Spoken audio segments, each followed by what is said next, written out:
start here. Yeah.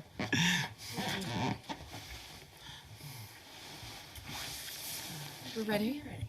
Okay.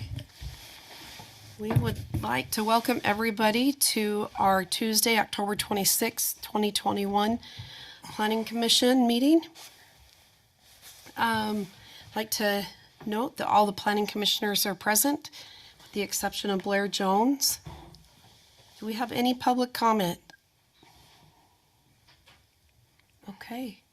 Seeing that there is none, we'll move on to presentation and reports. Mr. Eggett? Yeah, I'll just quickly, I'm not on. There we go.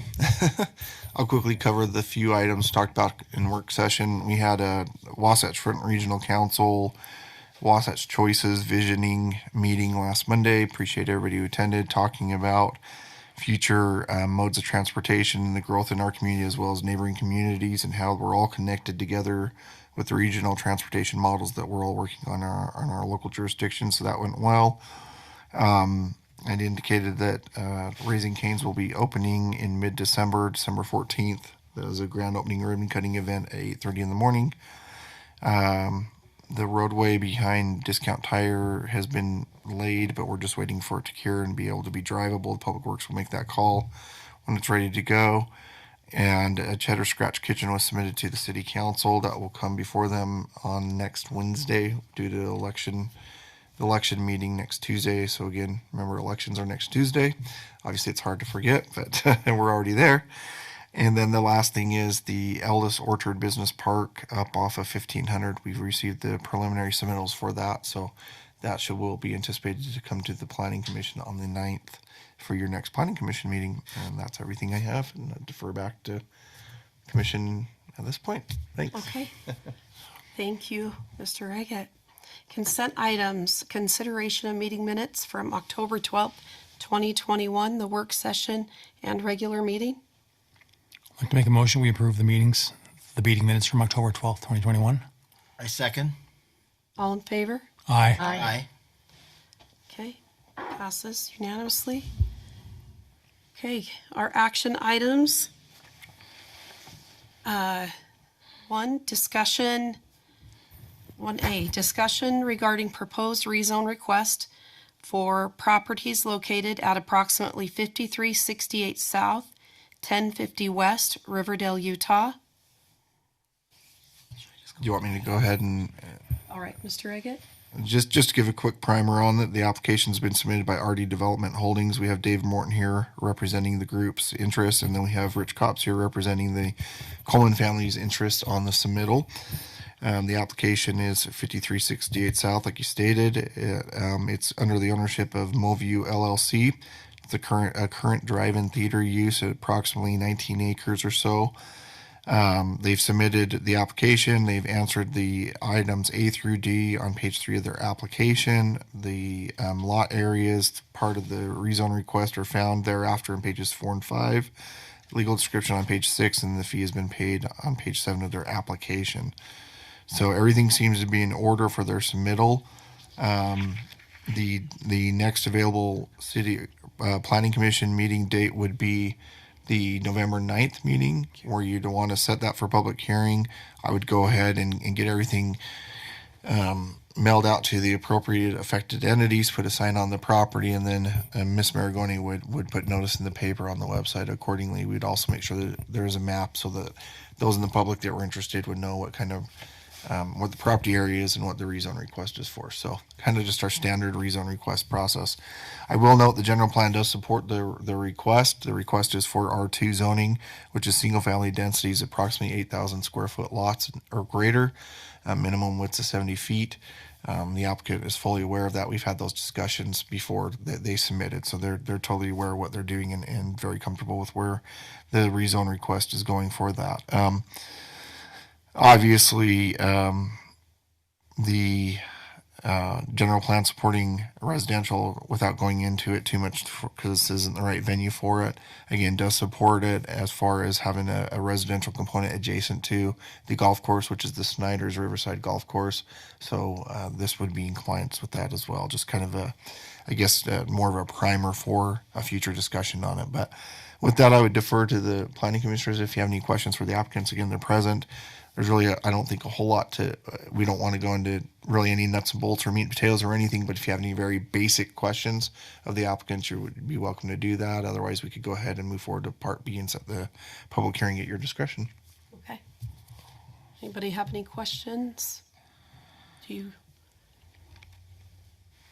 guys have any questions for the planning commission? No, I'd like to make a comment if that's okay. You come to the podium and state your name and Yes, address, yes. please. Dave Morton with RD Development Holdings, 1756 East Jane Circle in Sandy, Utah. We understand this piece of property has a lot of interest by the community and the public, and so we're sensitive to that. We're excited to work with the city on creating a very nice project, and so we really want this to be a partnership that we kind of do together. And so we're excited about it, and we're hoping to make this a real win-win, I think, for the city. I know there will be some that I'm kind of old school. I don't like things to change. My kids know that. And so I do apologize for the changes there, but I think the family is kind of prepared for that, and we're fortunate enough that we get to work with this city and with this family to do the best we can to make this a really nice project for everybody to be proud of. So that's all I've got for now. So thank you. Do you guys have anything for them? Any questions for me? Nothing is part of the consideration that we're doing here, but what do you envision? How many homes do you? The number I'm not quite sure, but we're looking to focus really on single family. I think that's the real focus in the area itself. It's obviously we're going to try to utilize as much of the natural beauty as we can. There's so many trees, and it's just absolutely gorgeous. And as we go forward, we'll do our best as well. There are some negatives to it, that we've got some power lines that kind of go through the center, but our goal is to make that weakness a strength for the project. And so we're working on some things that we can do there to actually make that a strength of the project versus just a weakness. So I don't have a lot of, other than it will, I think the city will feel very good about it. That will be the goal. Doesn't it bump right up next to Highway 89? The back side of it does? Yeah, it does. But you would never know it in some ways because 84, I mean. 84. Oh, Yeah. yeah. There's so many trees back there that Lot it's trees in just, there. it's gorgeous. Yeah, it really is. And if you haven't gone by this time of year, you probably should, because the leaves are gorgeous. And so it's really nice. So, and again, we are really looking forward to working with the city and Mr. Eggett on really producing a really nice project for the city. So thank you. Appreciate it so much. Okay.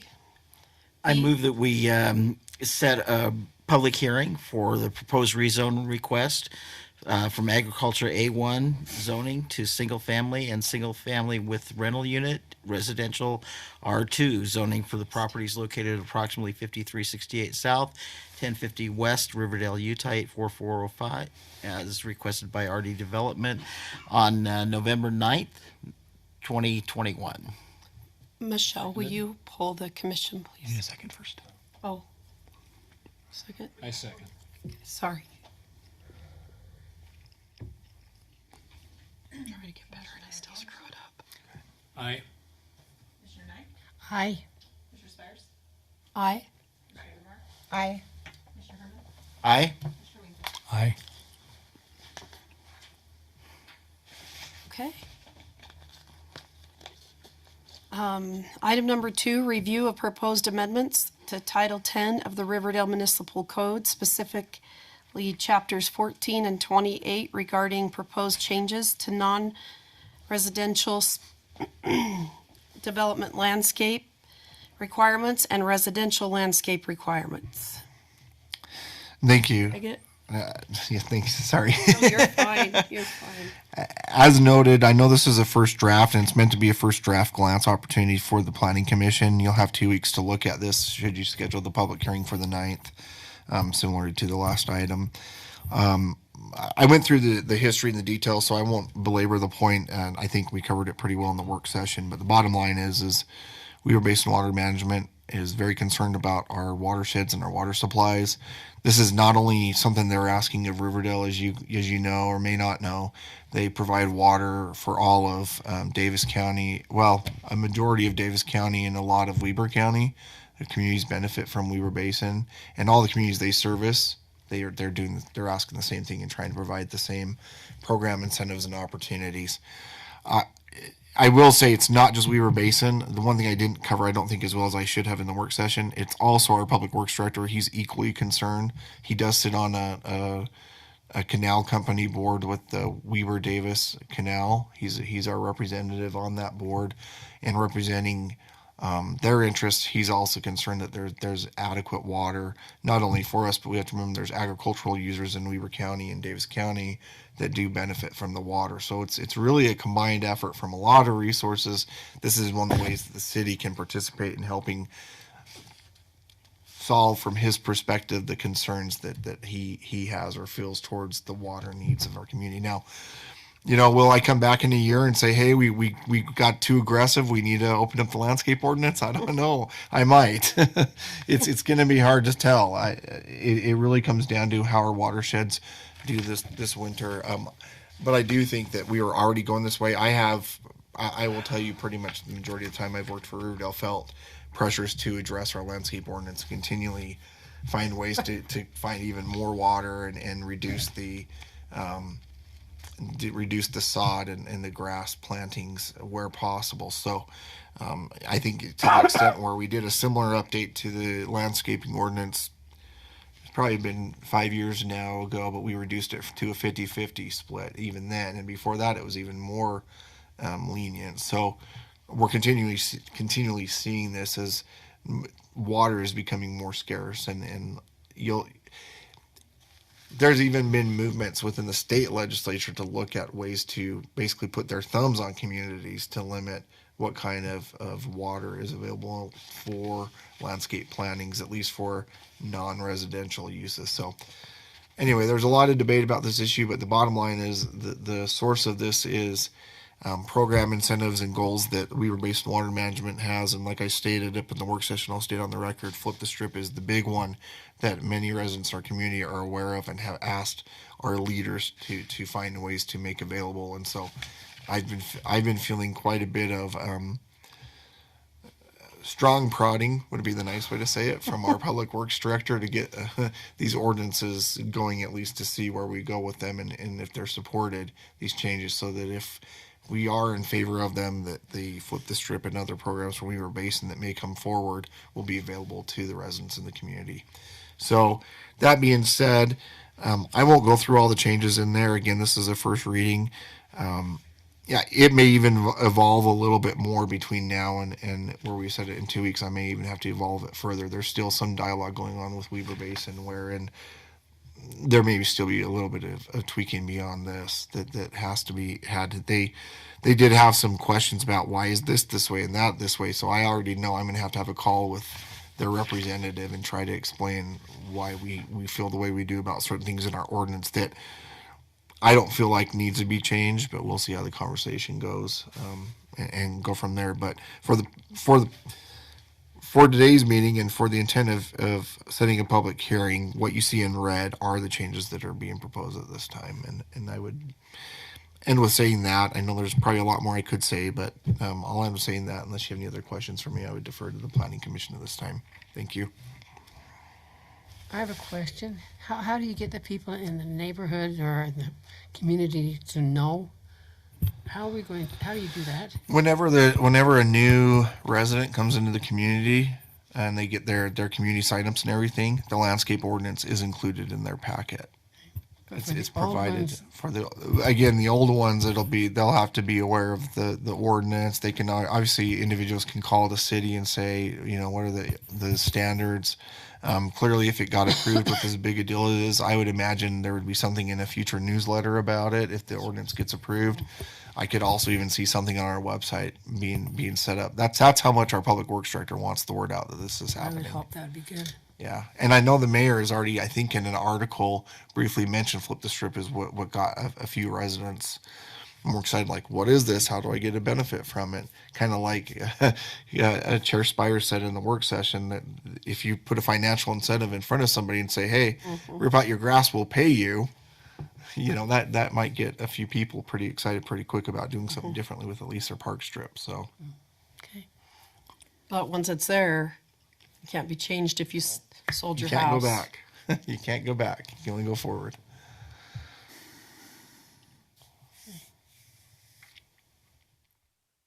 And that comment is the very reason they have the program, the very reason they're trying to tighten up ordinances is so they can lock in those changes. Yeah. That's the intent.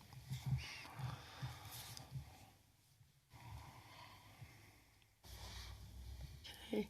Consideration to set public hearing for proposed amendments to Title 10 of the Riverdale Municipal Code, specifically Chapter 14 and 28, regarding proposed changes to non-residential development landscape requirements and residential landscape requirements.